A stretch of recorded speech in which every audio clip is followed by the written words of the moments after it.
30 injured in blast fire in Minneapolis apartment building.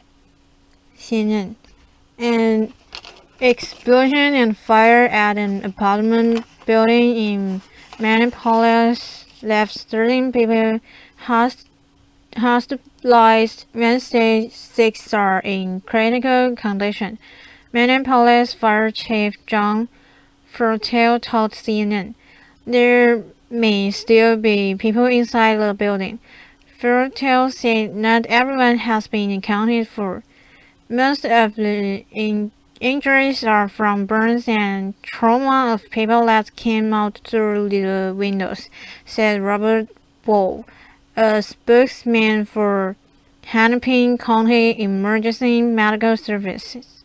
Officials don't know whether people jumped out, fell, or were pushed out by the explosion. The 3-story building was destroyed, with the roof and the second and the third floor collapsing, Frutel said. The first floor contained a business. Above it were 10 residential units, 9 of which would have been occupied at the time, he said. Authorities did not know immediately how many people lived in those units. Heavy flames were seen coming out of the second and third story windows. Hours after the incident, firefighters were still working to contain the blaze. They tried to enter the building but were able to get in only a little way. Freezing weather in the city presents challenges and dangers for firefighters, since water used to try to put out the flames can quickly turn to ice, both said. A mosque is located near the building. It was not immediately known whether it suffers damage. It will be some time before officials can determine the cause of the fire, Frutel said.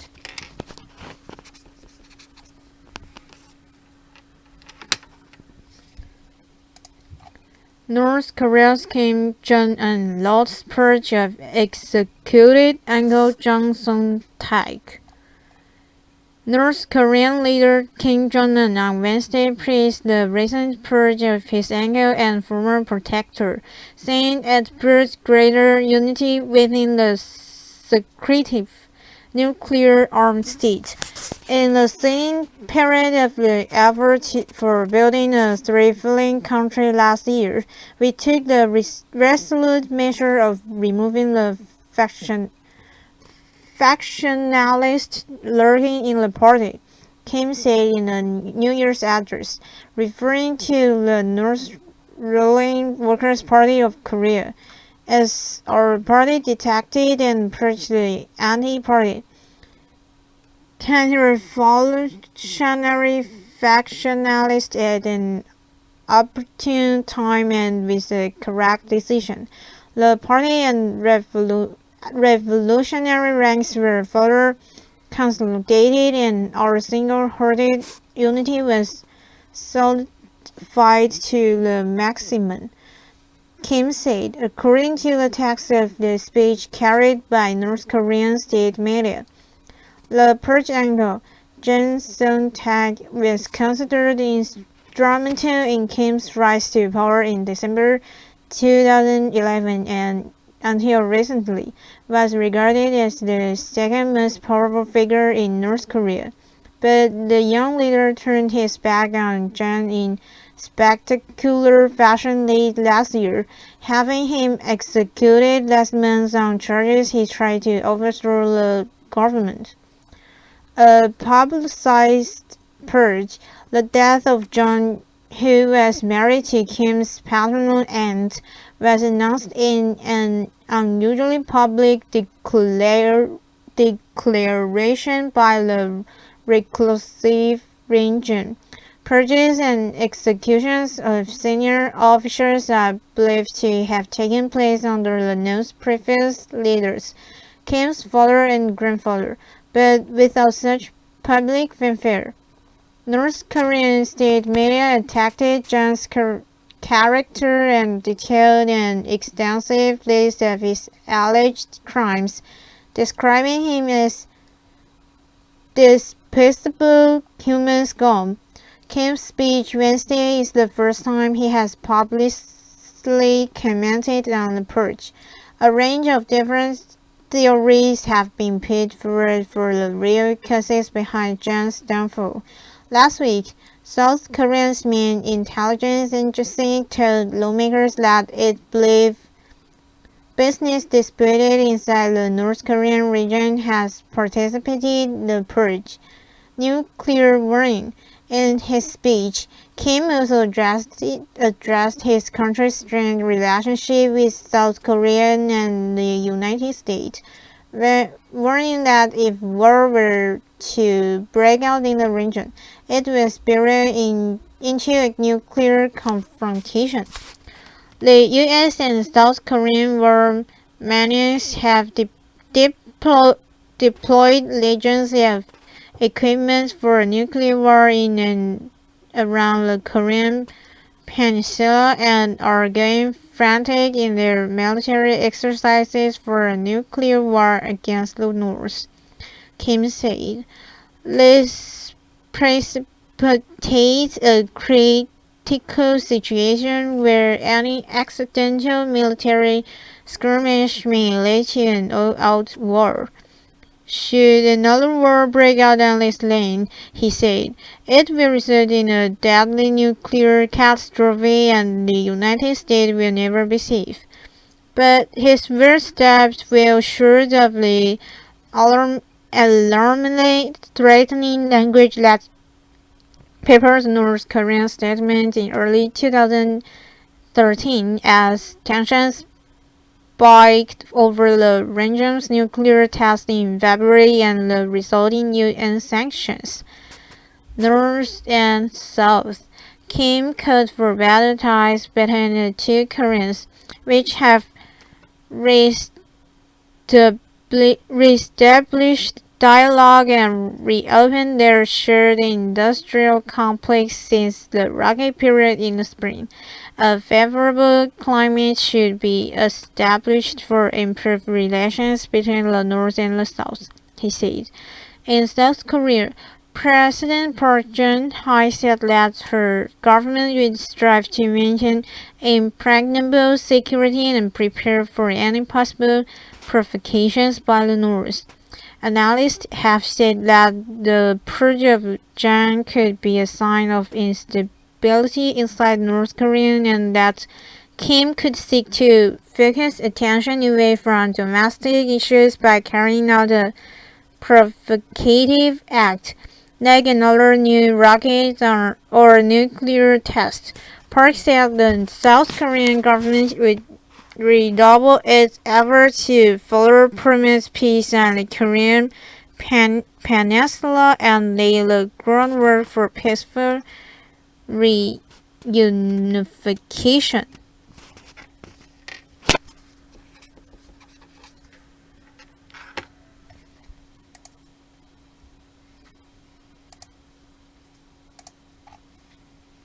NBA star Tony Parker joined into Candler anti-Semitic role. NBA superstar Tony Parker was forced to apologize Monday for using the same anti-Semitic gesture which has landed former France international footballer Nicolas Anelka in hot water.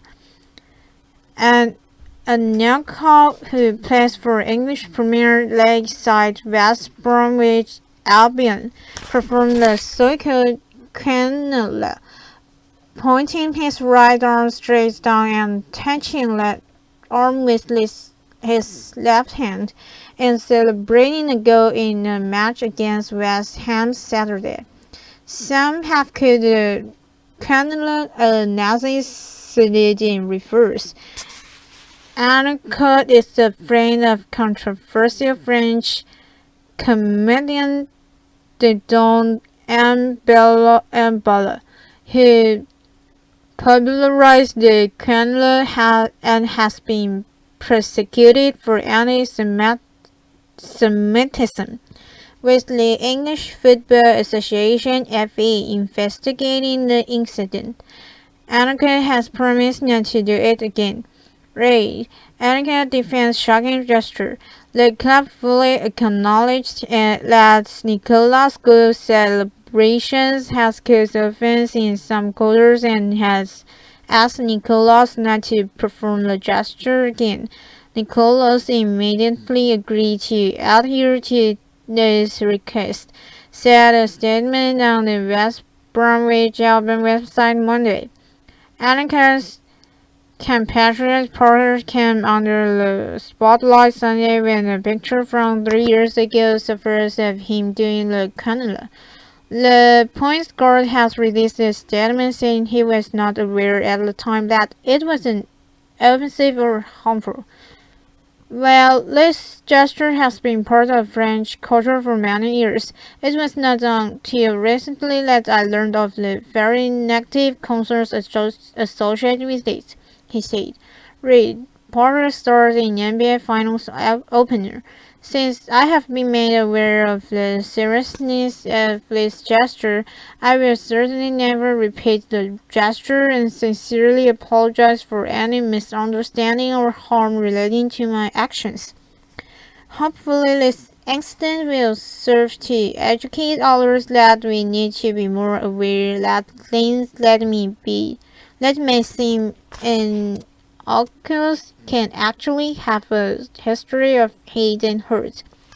Annika has also denied his gesture was an anti-Semitic and stated on Twitter that it was simply a special dedication to his friend Dildon.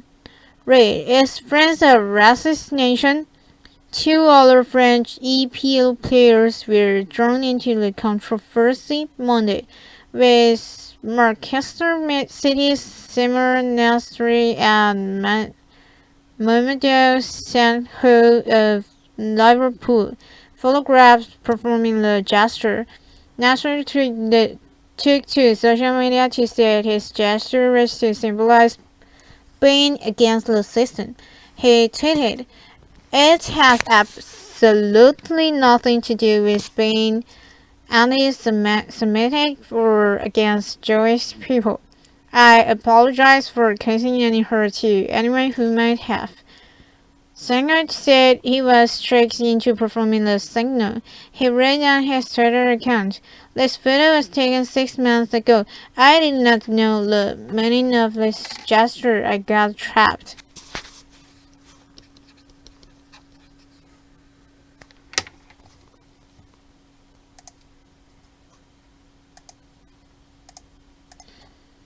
Questions to ask for New Year. Editor's note: Eric Lee is the founder of State University and author of several books, including The Gardens of Democracy and The Accidental Action. He served as a White House speech writer and policy advisor for President Bill Clinton. Follow him on Twitter. CNN. Here's a New Year's resolution that's easy to keep, good for your health and beneficial for your relationship, and it won't cost you a penny. Sounds too good to be true. Read on. In recent months, I've been working with a group of creative thinkers who are mining the meaning of a good life. Mihaly Csikszentmihalyi, Bill Damon, and Howard Gardner are renowned psychologists who've collaborated to create the Good Project, which explores the behaviors and mindsets that add up to good work, good play, and good citizenship. Together with Lynn Birdson, we've developed a simple set of questions for the new year. They are catalysts for reflection rather than formulas for information. Their purpose is to get us thinking about our purpose in both private and community life. We originally developed these questions for young people, and I believe that the new generation doesn't get enough structured opportunities to explore meaning and values. But the truth is, it's not just millennials today who might lack purpose, feel uncertain about shared beliefs and goals, or wish they could be part of something greater than themselves. It's people of all ages. We Americans rarely get to make a truly mindful assessment of who we are, what shaped us, and why we hope to change. If we did that first, we'd probably be more capable of making wise resolutions and keep them. We'd become more conscious of the web of relationship and mutual obligation that hold us together and that make our freedom truly worth cherishing. And we might just end up being better humans. So I invited you, whatever your stage of life, to explore these questions. Ask them of yourself. Talk with family and friends about it.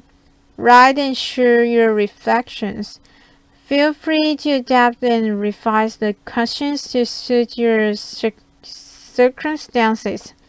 And let us know on Twitter what the experience is like for you and those close to you. If you make it your first resolution to consider these questions well, your other resolutions will almost certainly end up being more honest, more meaningful to you, and more useful to others. Enjoy reflecting, and may your new year be happy and deeply good. Who you are. When think of something, an activity, a job to which you're really committed and that takes up a lot of your time. Why do you do it? And do you consider the time well spent?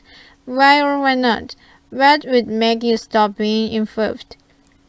2. Who or what do you consider your community? What do you do for the community? What would you expect the community to do it for you? 3. To whom or what do you feel responsible? What does it entail? What happens when you don't meet the responsibility?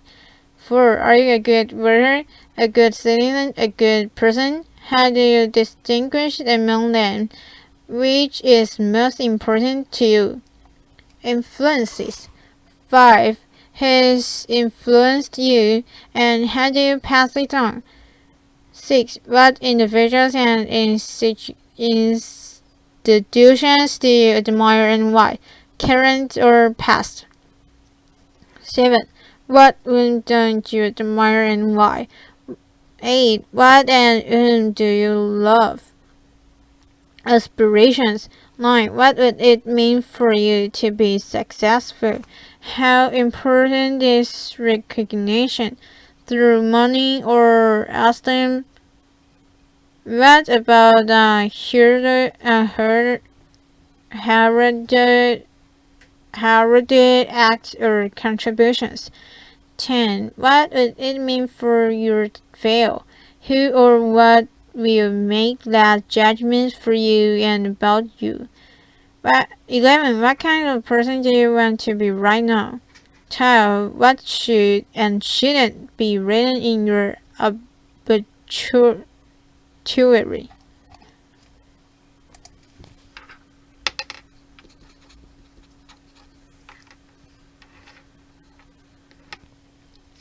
Report: 500 Chinese lawmakers leave office over election fraud. More than 500 Chinese lawmakers accused of election fraud have been forced from office. The country's official Xinhua news agency reported the officials were disqualified, dismissed, or resigned on Saturday following elections in Hunan at the Hanyang Municipal People's Congress, the local legislative body. 56 provincial lawmakers over bribes to 580 municipal lawmakers and 68 staff members. A statement from the Hunan Provincial People's Congress said, according to Xinhua, the total amount of money involved exceeded 110 million yuan, or 18.14 million US dollars, according to the statement. The 56 provincial lawmakers were disqualified Saturday, and 512 municipal legislators resigned, according to Xinhua. Another 5 provincial lawmakers who didn't offer bribes were dismissed, and 3 municipal lawmakers who didn't accept bribes resigned for serious dereliction of duty. The statement said another 6 municipal lawmakers who took bribes and had already been transferred. Tom McQueen, then party chief of Hanyang, was in charge of the election. Tom breached his duty as an officer in charge and was directly responsible for this case, the statement said. He was for December 21st as vice chairman of the Hunan Provincial Committee of the Chinese People's Political Consultative Conference, according to Xinhua. Cases of those suspected of breaking the law will be prosecuted, the statement said.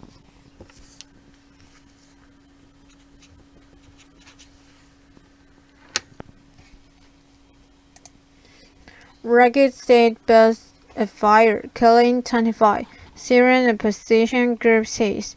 CNN. At least 25 people were killed Tuesday when the rocket struck a base in Syria's commercial capital of Aleppo.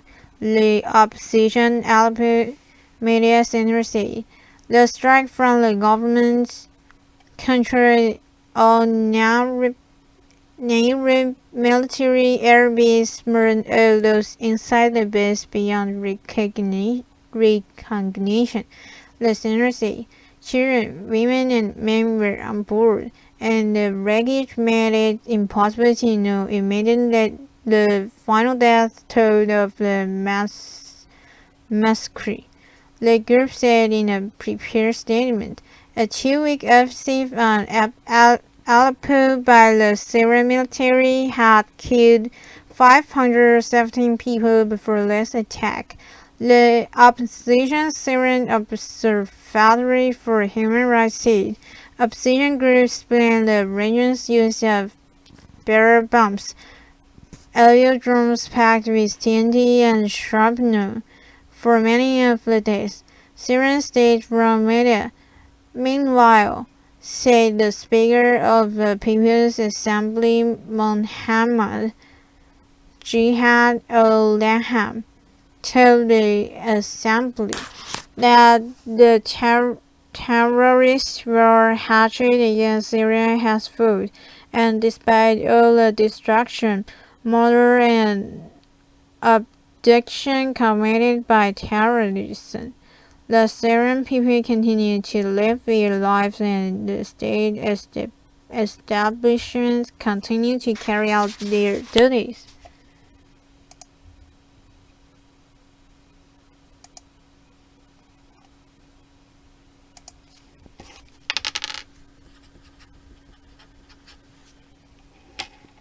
Final bout. Actor Joseph Ruskin is dated 89. Los Angeles CNN. Joseph Ruskin, who acted in 25 films and 124 television shows, died of natural causes in Santa Monica, California hospital Saturday. SAGAFTRA announced Tuesday Ruskin was 89. Ruskin's big screen credits included roles in The Magnificent Seven, Princess Hunter, Indecent Proposal, and Smoking Ashes. His TV credits included Twilight Zone, Star Trek, Mission Impossible, and Alias. He began to and ended his acting career on the stage. His first professional performances were at the Pittsburgh Playhouse and the Recordig Arena stage. After he left the U.S. Navy following World War II, his last theater performance came this year as a member of the Antanas Theater Company of Los Angeles. He appeared in the 2012 Antanas production of You Can't Take It With You. He took his final bow on stage in 2013 in the company's The Crucible production. Joe was the aptitude of the actor who takes care of all the other actors while keeping one foot firmly planted on the stage or the set. SAG-AFTRA President Ken Howard said, "He gave so much for so long it's hard to believe he's gone." Ruskin devoted so much of his time in the 1980s to the merger of the two actors' unions, SAG and AFTRA, which became a reality in 2012, Howard said. He served on the Screen Actors Guild board from 1976 through 1999, including 8 years as first national vice president. The SAG-AFTRA release said he was the first Western regional vice president of Actor Equality Association and served a decade on AFTRA National Board. Ruskin, whose real name was Joseph Skolfman, was born in Haverhill, Massachusetts, but attended high school in Cleveland, Ohio. He joined the Navy in 1942. He studied drama at Recordig, now Carnegie Mellon University, after the war, which led to his professional acting career.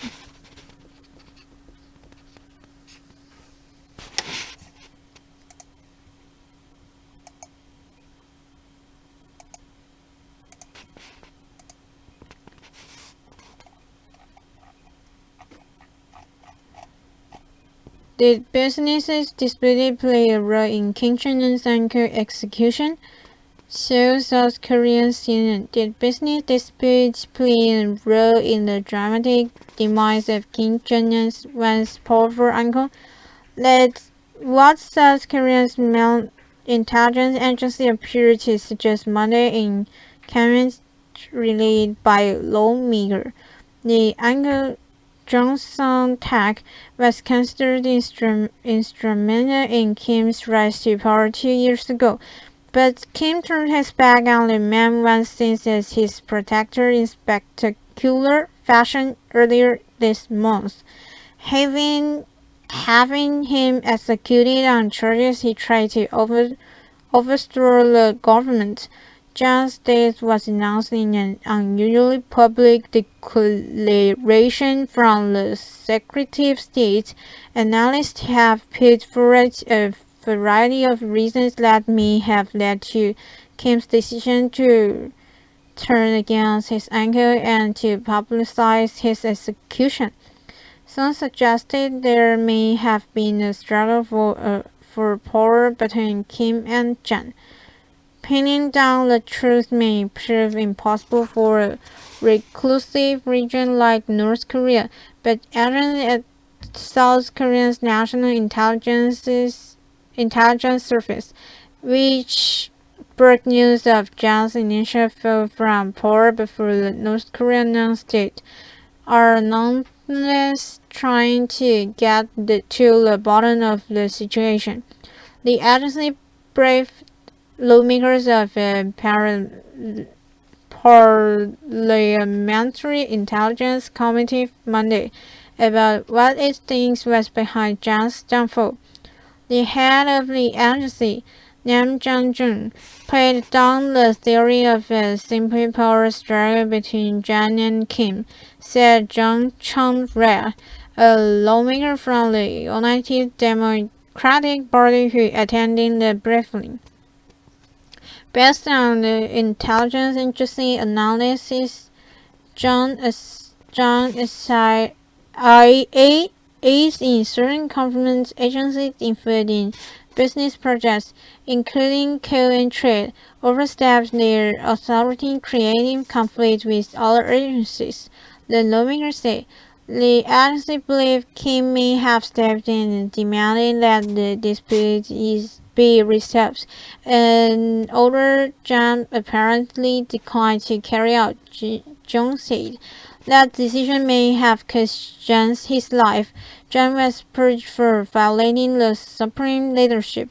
According to the NIS report, John said North Korean state media made some reference to business wrongdoing by John in their expansive recounting of his alleged crimes. The John Group put under its control the foods and units which play an important role in the nation's economic developments and the improvements of people's living in a crafty manner, making it impossible for the economic guidance organs, including the cabinet, to perform their roles. The state news agency said in the official report announcing John's removal from his post. It said he has sold the precious resources of the country at cheap prices. Analysts have said that John, who was close to Chinese officials, was believed to have a more open mind about capitalist forms of economic development than hardline members of the region. By discounting the theory of an outright power struggle between Kim and John for control of the regime, the South Korean intelligence agency said it believes Kim's position at the top is stable. The region is still investigating many of the agencies under John's control, the NIS said, according to John. It also said that it believed that images that showed John being dragged out of a large meeting were part of a choreographed event to demonstrate Kim's power.